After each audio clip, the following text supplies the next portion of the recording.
tukutane hapa kuzungumza na kutoa direction ya chama katika kipindi hiki ambacho tunacho.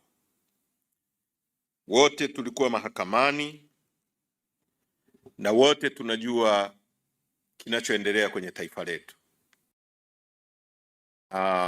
Mwenyekiti wetu kwa niaba yetu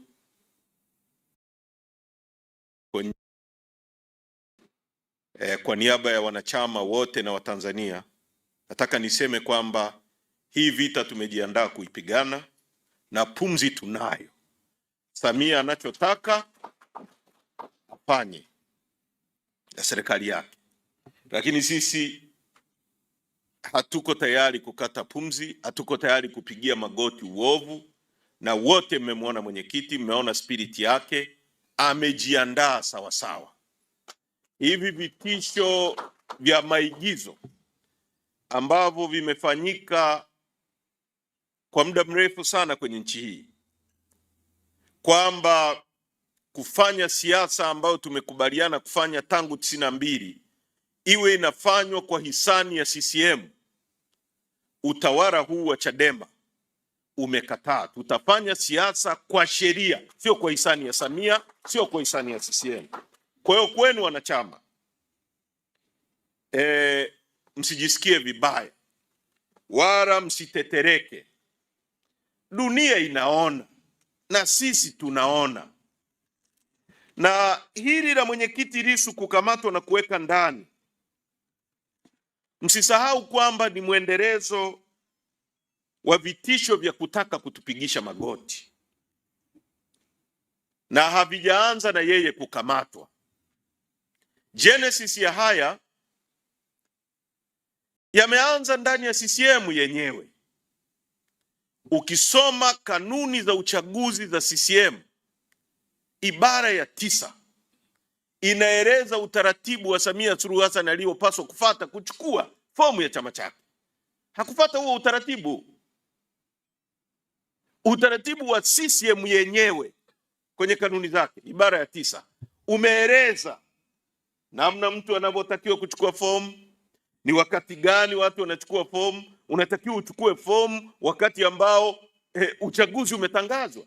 Samia Suluhu Hassan ameteuliwa na kupitishwa kuwa mgombea mwezi wa kwanza, bunge halijavunjwa, chama chake hakijatangaza uchaguzi.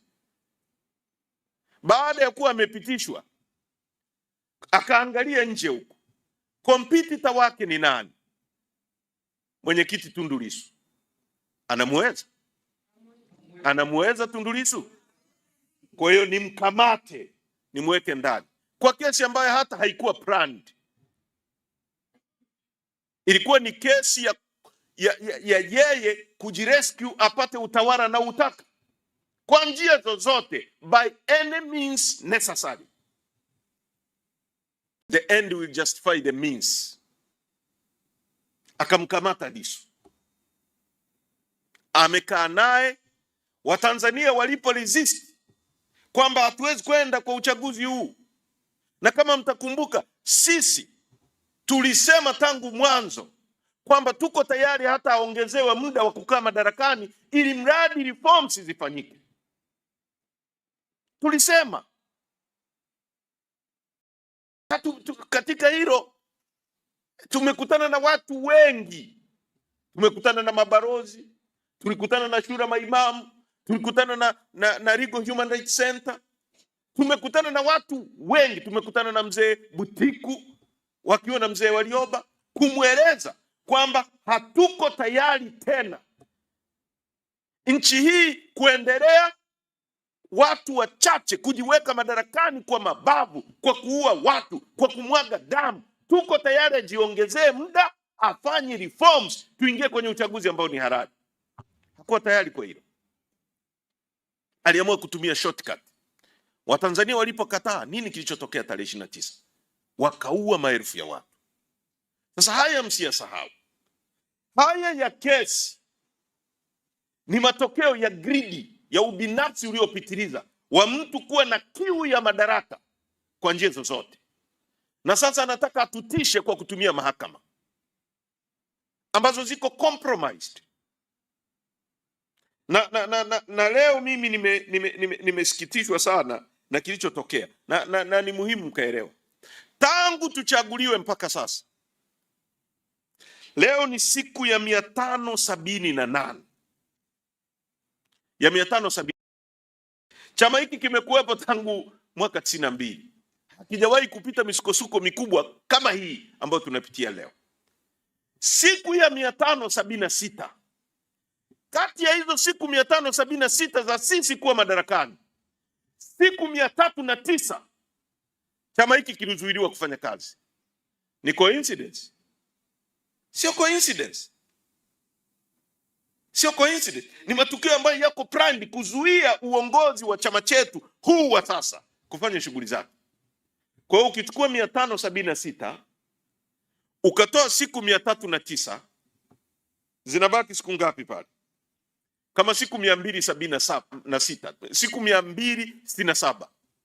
Kwa hiyo haya yote mnayoona na huo mtafutano mnaouona, Wasira natokea huku, sui yule kijana anaitwa sui nani huku, sui nani huku, ni siku 276 tu ndio wanatetemeka hivyo. Hatujafanya kazi, hata hatujatimiza mwaka. Yaani utawala huu tangu uwe madarakani, siku ambazo tumefanya kazi hazijafikia mwaka. Mwaka una siku 365. Sisi tumefanya kazi siku 267 tu, ndio unaona hii jamba yote huku wanakimbia huku wamechanganyikiwa. Na kati ya hizo siku 576 mwenyekiti wetu amekuwa ofisini kwa siku 78 tu. Sasa haya sio matukio yanayojitokeza tu. Eleweni kwamba historia ya huyu mtu ni ya aina gani na wanamuogopa kwa kiasi gani. Huyu alipochaguliwa kuwa mwenyekiti wa TLS alikaa madarakani siku ngapi? Miezi 6, wakampiga risasi. Chini ya Samia Suluhu Hassan mwenyekiti wetu amefunguliwa kesi mara 3 mfululizo. Hii ni ya 3. Kwamba ni lengo la kuzuia chama chetu na utawala huu ulioko kwenye chama usifanye kazi. Tumechaguliwa tarehe 9 ambao mwenyekiti anakamatwa. Siku hiyo hiyo ndio wakina Said Issa walisaini form za kukishtaki chama. Haya matukio hayajitokezi hivi hivi. Ni matukio ambayo yako planned. Mtakumbuka kwamba wakati tunachaguliwa, licha ya kina Said Issa, msajili wa vyama vya siasa alisema hamtambui katibu mkuu. Mwezi mmoja tu baada ya kuchaguliwa, hatambui katibu mkuu, hatambui manaibu katibu wakuu, hatambui wajumbe wa kamati kuu, hatambui secretariat. Nia yake ni nini? Kwa sababu sisi sio wajinga, ni kukripo chama na kukripo uongozi wa chama chetu uliopo sasa. Sasa sisi tunawaambia pumzi tunayo, tutaenda nao wanavyotaka. Sasa nirudi kwenye kesi hii. Leo ni siku nyingine ambayo inathibitisha kwamba nchi hii inahitaji reforms za haraka, na tukiendelea namna hii, nchi nyingi ambazo zimeingia kwenye matatizo ya machafuko na watu kupoteza amani na nchi kuharibika kabisa, ni nchi ambazo zimekuwa zikiongozwa namna hii kidikteta. Bunge hakuna. Bunge ni kikao cha CCM kilichoteuliwa na Samia Suluhu Hassan kwa yeye mwenyewe kupenda, kwa sababu mtakumbuka hata kwenye utaratibu wa chama chao kanuni za kiuchaguzi zilibadilishwa katikati ya mchezo. Watu wameshachukua fomu, wamesharudisha fomu za CCM, wanaambiwa yani mmechukua Simba na Yanga iko uwanjani, watu wanacheza mpira, refa anasimamisha mechi, tunabadili kanuni dakika ya 70. Inasema badala ya penalty kuchezwa ndani ya 18, hata mtu akichezewa faulu katikati ya uwanja ni penalty. Ndio kilichofanyika kwenye CCM, wakapitisha wanaotaka. Kwa hiyo bunge hatuna. Ni kikao cha CCM kinacholipwa fedha za nchi. Security forces, polisi ndio hawa wanatuhumiwa kuteka, wanatuhumiwa kuumiza watu, wanatuhumiwa kudhuru watu.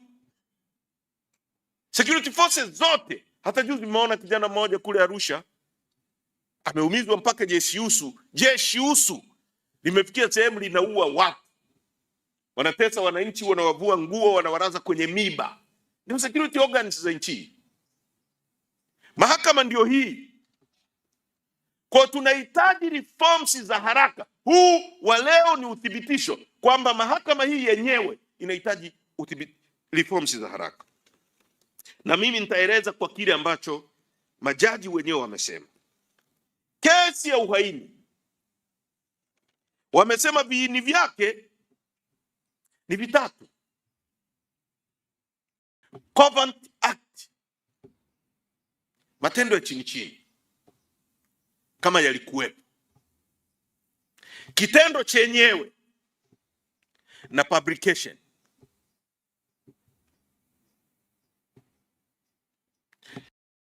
Yakti hakukuwa na ubishani kwamba haikuwepo.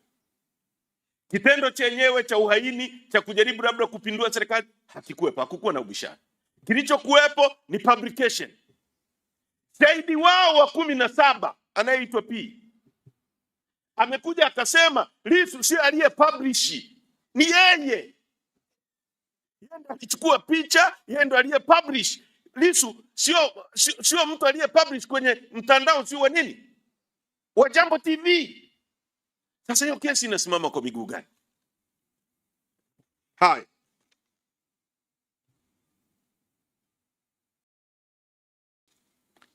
Majaji wamesema kwa sasa mahakama haijaangalia uzito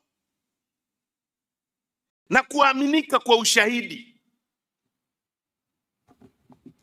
Kesi ya criminal ambayo unatakiwa kuprove beyond reasonable doubt. Shahidi tayari ameshaweka doubt. Jaji yao inasema Lissu ndio alipublish. Shahidi anasema mimi ndio niliye publish. Majaji wanasimama wapi kusema Lissu ana kesi ya kujibu? Kwa sababu kuna mvutano. Shahidi wao wenyewe anasema mimi ndiye niliye publish, au amesema mwenyewe shahidi wa 17. Sasa kama hamwangalii uzito wa ushahidi na kuaminika kwa ushahidi, mmeestablish vipi kwamba Lissu ana kesi ya kujibu?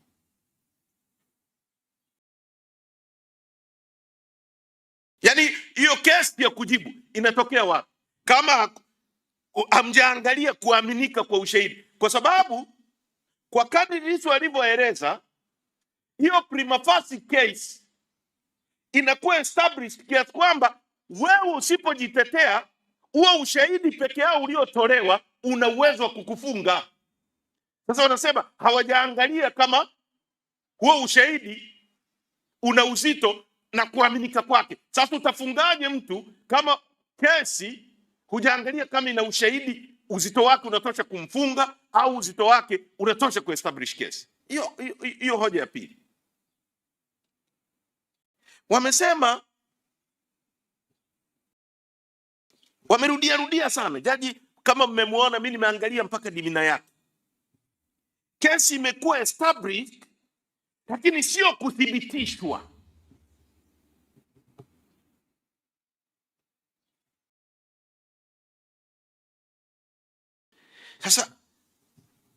Sasa kama umeestablish kitu, Mwalimu Leitama ni mwalimu wa Kiingereza. Yaani unatenganishaje kuthibitisha na kuestablish? Kwa sababu ukiestablish umeona unaweza kuthibitisha.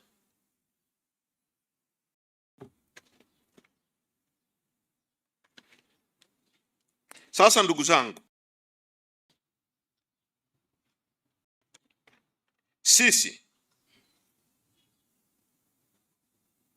hatuwezi kupiga magoti. Hizi kesi zote malengo yake ni nini? Na hii mapambano yote dhidi ya chama chetu, dhidi ya uongozi wa Mheshimiwa Tundu Lissu, ni kujaribu kutumia kila mbinu. Mbinu ya kwanza, kamate Mheshimiwa Lissu, kataa uongozi, honga watu kuna vibaraka wamehongwa hongwa huko. Tumia kila mbinu, honga wakina Said Issa waliofungua kesi, zuia chama siku 309, vyote kinyume cha sheria. Sasa kwa sababu sisi ni watu tumesimama kubadili historia ya nchi hii once and for all, watoto wetu, vijana wetu wa Tanzania wasije kuishi kwenye mfumo huu wa kijinga ambao mtu mmoja analala, anaamua upumue au ufe, ulale ndani usilale ndani, ulale nyumbani kwako usilale nyumbani kwako, mali ulionayo kama umepata kihalali ni ya kwako sio ya kwako, yeye akiiba ni halali, yani mtu mmoja. Sisi huo mfumo taufanya, tutapingana nao, tutapingana nao, na Lissu amejiandaa kwa marathon hiyo, na tunataka tuiambie jumuiya ya kimataifa, hawa waliokuwa nawaambia wako tayari kwa maridhiano, hawako tayari kwa maridhiano yoyote, wako tayari kublackmail watu wapige magoti, na sisi hatuko tayari kwa hilo. Hawa watu wamefungua kesi ya uongo, na kama wangekuwa na nia njema leo, upande wa serikali, kabla hata ya kuangalia mahakama ambao wanaiweka kwenye msalaba, ianikwe, kila mtu aone, na kila mtu sasa awe na kiu zaidi ya kupambana kutafuta reforms.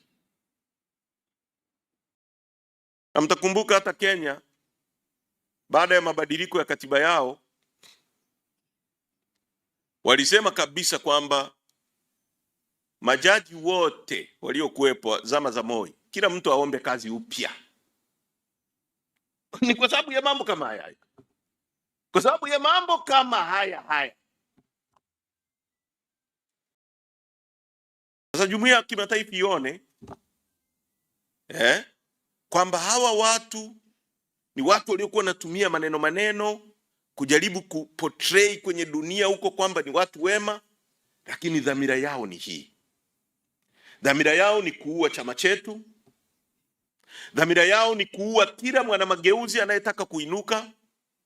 Dhamira yao ni kutisha kila mtu, alafu wanakuambia sema kile tunachotaka.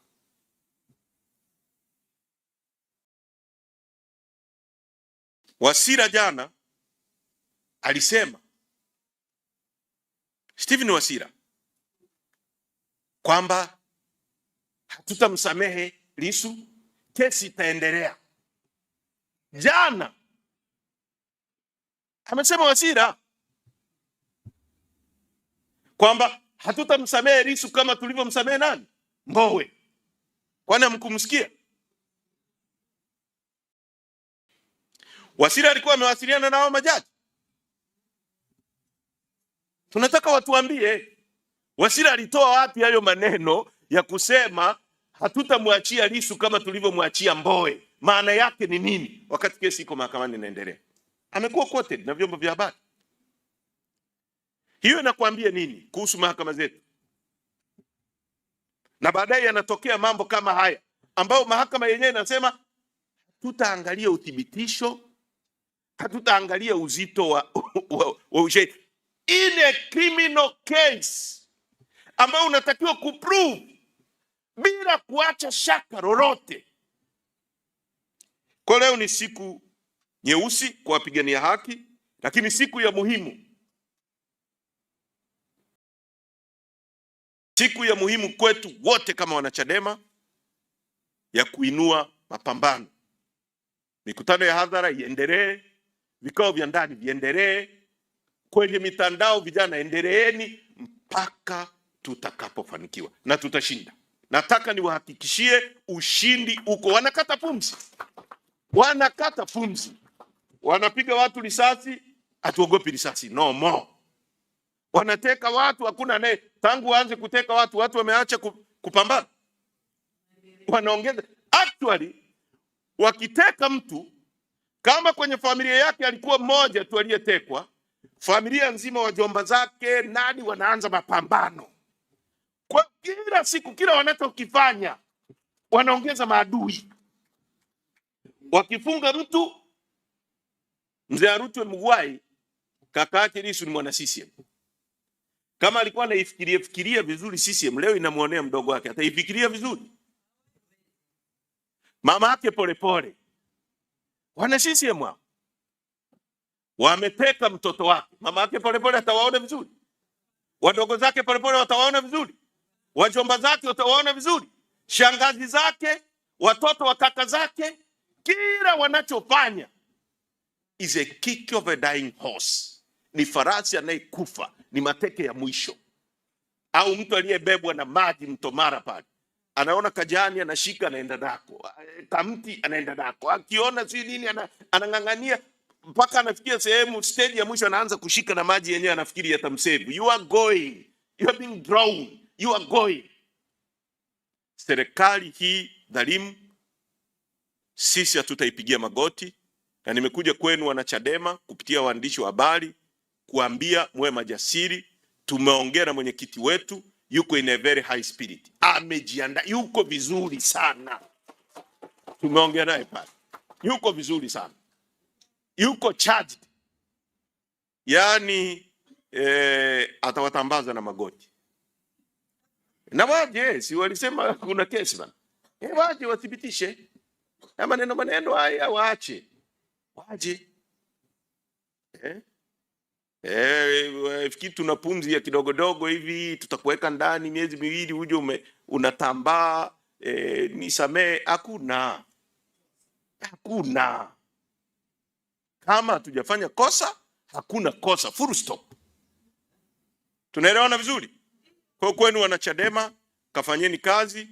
Asanteni. Huu uamuzi umesikitisha, lakini ni wa muhimu wa kihistoria ambao huko mbeleni watu wengine wataangalia, watasoma na majina yao, watajiuliza ilikuwaje, na historia itatuweka mahali tunapostahili. Asanteni sana na Mungu awabariki.